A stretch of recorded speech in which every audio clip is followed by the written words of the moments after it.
Hello guys, स्वागत आहे माझ्या कुकिंग चॅनलमध्ये. आज मी बनवणार फ्राईड राईस. त्यासाठी मी इथे कांदा, टमॅटो, गाजर, शिमला मिरची स्लाइडमध्ये कापून घेतलेले आहे. तेल इथे गरम झालेलं आहे. आता मी यामध्ये कांदा टाकलेला आहे. कांदा आपण छान फ्राय करून घेऊया. अगदी घरच्या घरी सोप्या पद्धतीने आपण फ्राईड राईस बनवू शकतो. त्यासाठी तुम्ही व्हिडिओ एंडपर्यंत बघा.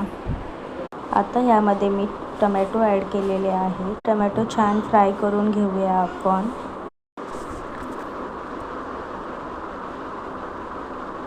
यामध्ये आपण आता शिमला मिरची, गाजर ॲड करून घेऊया. ते पण आपण एकदम छान फ्राय करून घेऊया. एकदम मीडियममध्ये आपल्याला हे सगळं फ्राय करायचं. जास्त आपल्याला ह्याला काय डीपमध्ये फ्राय करायचं नाही आहे.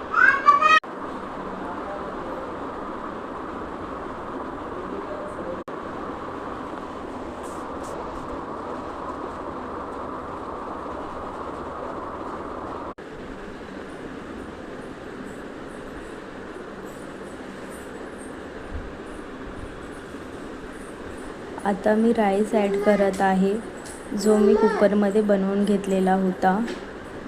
आणि हा असतो फक्त 10 रुपयामध्ये आपल्या घरामध्ये बनवणारा फ्राईड राईस मसाला. फक्त 10 रुपयामध्ये तो तुम्हाला कुठे पण दुकानामध्ये अवेलेबल भेटू शकतो.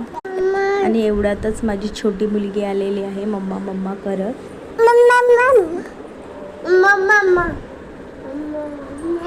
मस्त आपण सगळं मिक्स करून घेऊया व्हेजिटेबल. तुम्ही बघू शकता किती सुंदर आणि छान वाटतं. आणि फायनली माझा राईस रेडी आहे.